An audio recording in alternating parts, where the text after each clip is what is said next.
If you have ever stood in your kitchen at 3 p.m. wondering if you need a nap, a snack, or just an IV drip of coffee, maybe all three, this one is for you. So today we are tackling a question I hear constantly, and that is it my hormones?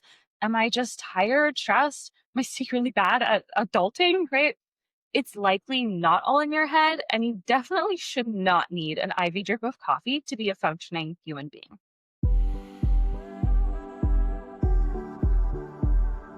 Welcome to the Fitness Simplified podcast. I'm Brooke Davis, women's functional nutritionist and fitness specialist with Elysian Women's Wellness, and I'm here to simplify your fitness.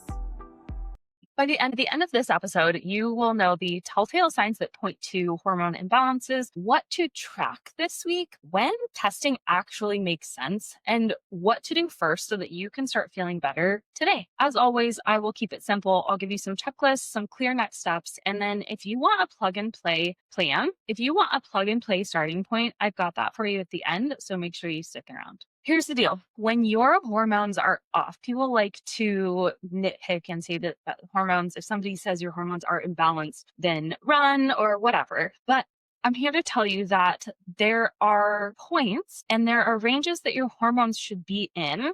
And they should be in these ranges relative to other hormones. So they can be imbalanced and they can be dysregulated. So I'm not sure what term people who say that this is a false statement actually think about where your hormones should be, but this is a real thing. And while your hormones do fluctuate throughout the month, again, there are, especially for women and through life, there are ranges that they should be at in order for you to feel your best, to have energy, to have solid digestion. And this is what we're talking about, and this is what we're looking at. And, a lot of times these symptoms of hormone imbalance can look really random. Okay. It can look like weight loss resistance. It can look like sleepless nights, okay, laying awake, just unable to go to sleep, waking up feeling exhausted, needing a nap by 10 a.m. Your cycle is a huge indicator. So heavy, frequent missing periods,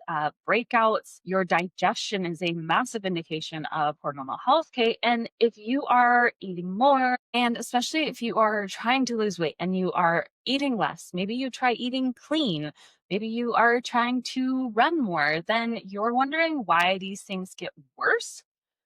It's because your metabolism and your hormones work together. And when one is having issues, it ultimately is going to impact the other. So today I'm going to connect some of the dots for you. So we have to start by stabilizing your foundation. Okay. And then we look into your habits, your routines, and then we can prioritize body composition. But we have to address all of the systems in the body. Okay. So we call them the hidden systems. And that is your hormones, your immune, your digestion, detoxification, your energy systems, and your nervous system. And when you address all of these things, again, holistically using the right approach, this is how you not only support your hormones, but you lock in results that last. So here's the real question that you need to be asking. Is it hormones or habits? And to be fair, both can be true. Okay. If you are sleeping 5 hours a night, you are surviving on coffee, you're not getting enough protein, that is going to show up hormonally.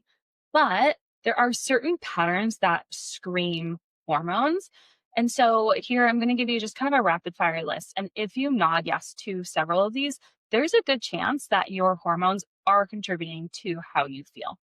So number one, if you wake up more tired than when you went to bed, that is a huge red flag. If you have an afternoon crash between 2 and 4 p.m. and then you get this second wind at 9 or 10 p.m., that's cortisol. If you're craving salt or sweets when you're stressed, or if you have like big swings between these cravings, some days you want salt and some days you want sweets. If your periods have changed in the last 6 to 18 months, okay, whether they're earlier, later, you're having more PMS, things like that are indicators of hormonal shifts. If you are gaining weight in the waist, even if your diet, exercise schedule really hasn't changed much. If you are feeling puffy, inflamed, like you wake up and your rings are tight in the morning or your ankles are swollen, if you are losing hair from your head, even your eyebrows can be an indication of hormone imbalance. And we're not just talking sex hormones, by the way. If you have anxiety, irritability with no real life crisis, nothing new. And this kind of comes on out of nowhere. If you are cold when most other people feel totally fine, if you are sleeping really lightly, if you're not getting into that REM sleep and you're maybe waking up between that 2 and 4 a.m. time point. 3 to 4 yeses throughout this list likely means there is hormonal involvement. 5 or more, you definitely need to start focusing there. So let's talk about the 5 main hormones that actually play a role in some of these symptoms. First up, and I'm sure you've heard of it, is cortisol. So this is your main stress hormone.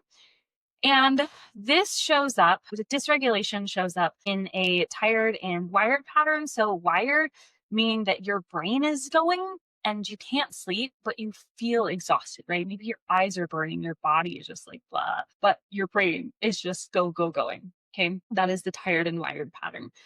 If you have extra belly fat or you're starting to store fat in the belly and not other places, if you're sleeping really light, if you are quick to get irritated or angry, even those sugar and salt cravings, the morning or all day, headaches, migraines, and the biggest contributing factor to dysregulated cortisol is undernourishment.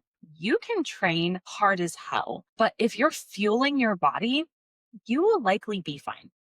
So while yes, overtraining can contribute to cortisol dysregulation, it's more often that you're just not keeping up with demands in terms of nourishment. And then, of course, along with that, you can include constant work stress, relationship, family stress. This will all keep cortisol elevated. And then it bottoms out and you feel flat. This is what is referred to as adrenal fatigue. It's not actually adrenal fatigue. There is diagnosed diseases for that, but what it is it's a receptor, it's a communication issues. So some ways you can tell that if that has happened. So cortisol has a diurnal pattern opposite of melatonin, which means that it should be highest in the morning and then it wanes down until the evening where melatonin then ramps up, prepares you for sleep, and then melatonin tones down in the morning as cortisol ramps up. So check your energy curve. This is a really easy way to kind of checklist this. If you start out at 3 out of 10 and you energy wise and you're only getting a 6 at 8 p.m., your cortisol rhythm is off. More signs of this can be blood pressure dips, getting dizzy when you go from seated to standing. So what can you do about this? If you notice some of those things coming up in your day to day, one of the first fixes is to front load calories, protein, and minerals at breakfast within 60 minutes of waking. We're going for that 30 grams of protein, add a fruit, carby like root, potatoes, sweet potatoes, squash, or oats. This is going to help that cortisol response. And then you want to get 10 minutes of morning light outdoors. You want to get sunshine on the eyeballs. This is going to help that circadian rhythm. Your melatonin is actually made in the morning with this morning sun. And so that's going to help your production and the distribution of it at night. And then swap out one high intensity day for a strength day and a slow walk. So just reducing again your output until you can increase your input. Next up is insulin. This is a blood sugar regulation. So when this is off, you're going to see that belly fat, hunger, or getting irritable when you're hungry. Everybody has seen that Snickers commercial. Energy crashes after high carb meals, and then some intense nighttime cravings for usually quick carbohydrates. This is also another one that can impact that waking window from 2 to 3 a.m., which can be a rebound from a blood sugar dip. Cortisol and insulin actually work together here because cortisol will spike, causing that wake. It's a glucose regulator. And so it will increase in the evenings in order to increase that blood sugar. And then insulin will come in to shuttle the glucose out of the blood into the cells. And all of that, again, impacts your sleep. And then the above, energy levels, all this. So what can you look at to see how this is impacting you? One, track your energy and your cravings after meals. If a bowl of pasta puts you on the couch for a nap, you either need a better protein source, fiber balance, and or additional blood sugar support. Okay. This could also indicate food sensitivities, which is something, we can test for, but big rocks, easy things out of the way first. So you want to make sure to use the PCCF rule, which is color, carb, fat, and fiber. Sorry, protein, color, and fiber. Protein, color, fat, fiber. So fruits, veggies, protein, right? Those are going to be what you eat first. So if you preload with veggies or salad before eating your starches, this is going to slow your digestion. It's going to reduce those blood sugar spikes. And then just walking 10 minutes after your meals can be really potent. Then making sure you're doing a solid strength training session 2 to 3 times per week. There was also a new study that looked at 10 squats every hour on blood sugar regulation, actually did better than like a 30-minute walk. So those are all things that you can implement throughout the day. Next up is your thyroid. This is your metabolic control. This is your metabolic thermostat. So if you are leaning towards sluggish thyroid, this can present as being cold. That's that symptom. Cold hands and feet, hair loss, right? Or major shedding, even the eyebrows, slow bowels. So inconsistent bowel movements, feeling like you didn't fully empty or have a whole bowel movement, things like brain fog, weight coming up without, again, changing much, or even with low appetite and reduced intake, that can be a sign of thyroid if you're still gaining weight, even though you're reducing calories. Some of the biofeedback to take a look at is going to be your resting heart rate. So if this is unusually low for you, you are going to feel it. You're going to feel sluggish, tired, okay, or even your basal body temperature. So this is right upon waking. It should be, 98.3. If it's consistently below 97.5 for, multiple days in a row, that can be a sign of thyroid dysregulation. Yet again, one of the first things to help this is to make sure you're eating enough. And chronically undereating carbohydrates specifically will slow thyroid conversion. This is the issue with things like keto or carnivore. Okay. Aiming for consistent protein and carbohydrate source at most meals, fruit, roots, rice, oats, with minerals like magnesium, selenium, and iodine specifically. These are essential for thyroid hormone production. So things like pumpkin seeds, kelp, say seaweed, seaweed, kelp, and then Brazil nuts are all great sources of those nutrients specifically. Next up, we have estrogen and progesterone. So these obviously main sex hormones for women, these regulate your monthly cycles and ovulation, but they do so much more than that. They play a role in insulin regulation. They play a role in your digestion. So these can be different for different people, but some of the most common imbalances here are estrogen dominance and or low progesterone. So you don't have to be low on progesterone in order to be estrogen dominant. Again, we're looking at ratios. When you are testing in the luteal phase, which is days 19 to 21 at peak production, it's the second half of your thing, but we're looking at peak production days 19 to 21. We want to see estradiol to progesterone around a ratio of 5:1. So for the estrogen dominant pattern, we're looking for those heavy periods, the blood clots, sore, tender breasts, that irritability or quick to anger. You may have migraines around your cycle. This is really common. And then water retention and that midsection weight gain. Low progesterone pattern can show anxiety, low quality sleep, a short luteal phase, and then spotting before your period. You could wake up at night really hot and then cold.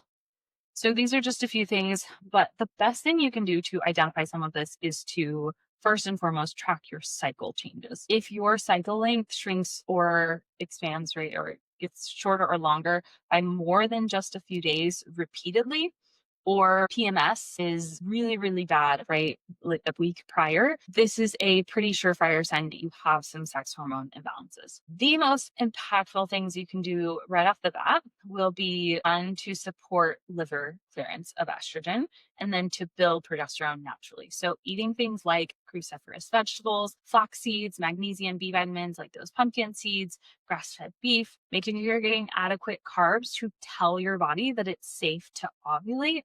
Okay, and then strength training will also help by improving insulin sensitivity, which improves ovulation. So as you can see, they're all completely interconnected. We can't just fix one without supporting the other. But those are some of the main things that you can do. And luckily, a lot of the steps are really similar. So lastly, we have inflammation, which in and of itself is not a hormone, but it's regulated by hormones and minerals. And this shows up as puffy face or hands, the rings feeling tight in the morning. It could be joint stiffness, skin flares, things like eczema, bloating that is worse under stress specifically, or processed foods. Again, could also be some food sensitivities there, but this is the sock marks on your ankles in the morning or at the end of the day. One of the first fixes for this is going to be minerals largely. And then if you do it with minerals, it's likely more potassium than sodium focused, along with magnesium. Of course, and prioritizing your whole foods, omega-3 sources versus omega-6. So those quality fats that you're getting from things like nuts, seeds, those are going to be really potent in balancing the ratio of omega-3s to 6s, which can support inflammation reduction. Then we have to reduce alcohol. That is all of the above. And then adding daily walk, cardio, things like rebounding are great, just getting moving, sweating, right? Those are all going to help reduce inflammation, along with red light therapy. That is a really potent way to reduce inflammation in the body. So, some more ways that you can really pinpoint whether some of these issues are hormonal. Things like, again, your symptoms worsen predictably the week before your period. If you are getting night sweats, sleep disruption unrelated to like your kids waking you up or whatever, something happening. Okay. If you're just waking up randomly, honestly, even if you have to pee, does count as a sleep disruption. So something to be mindful of. And then mood swings, mid-cycle, late luteal, paying attention. Those things can be really powerful. If you have that belly fat gain, despite consistent nutrition and training. Okay, if you've tried eating less, doing more, and actually felt worse or gained weight within a couple of weeks, that can be a sure sign that it's hormonal. Again, if your cycle changed after big life stress, illness, dropping weight, overtraining, those can all be signs. I already mentioned this, but if you're waking up to pee 2 to 3 a.m. most nights, that may not just be your bowels talking to you. And if you cannot do fasted workouts anymore without feeling completely wrecked, I don't recommend them in general, but a lot of people have been doing them for a long time. And I'm like, I just can't do it anymore. So those are all signs. So if you checked more than 2 or 3 of those initial symptom checklists, along with 2 or 3 of these, here is what you can do next. Start a tracker. Okay. Keep this simple: pen, paper, a notes app, keeping track of sleep, how long you were in bed for, because that's important, right? What time you're waking up, and the number of times that you woke up in the middle of the night. Keeping track of your energy. So scale of 1 to 10 upon waking, midday, and then in the evening. Your craving and mood notes. So especially during premenstrual timing, that it can be, again, a really potent indicator. And keeping track of all of these in conjunction is where you see these patterns start to form. And then, of course, tracking your meals, what and when you ate, protein grams estimate at the very least. You can even estimate like half cup of this, whatever. It doesn't have to be in ounces. You don't have to be weighing things, but when and about how much is important. And then daily bowel movements, whether you're having them daily, if they were irregular, if they are, again, not feeling complete, and then your cycle. So noting ovulation signs, you're checking them, keeping track of when you start, when you end, etc. These patterns beat guesses. If your energy graph is a ski slope, cravings are spiking at night, address cortisol and insulin first. If your symptoms cluster in the late luteal phase, you want to point toward estrogen and progesterone balance. So let's talk about testing. A lot of people that want to dive straight into testing, and it can be a really great tool, but here's my honest take. It's not time to start testing unless you have tried solid foundations for 4 to 6 weeks with very minimal change. Okay. You have to be honest with yourself. And if you can't be consistent for that long, it's likely not just your hormones, it's your habits. Okay. If your cycles are irregular, periods are heavy or missing, this can make it difficult and somewhat of a crapshoot to figure out hormone timing. But looking at ovulation patterns, things like that, we can generally get a window of when to test. If you're having thyroid like symptoms, normal basic labs, will cover what we need to look at initially, looking at a full thyroid panel, and then we can look at deeper patterns with some sort of functional testing from there. If you are perimenopausal with sleep and mood swings that are really affecting your quality of life, time to start testing. Again, testing can help with mapping your cortisol rhythm, not just total, but looking at that morning to nighttime curve, which can be really powerful. Looking at estrogen metabolism and progesterone sufficiency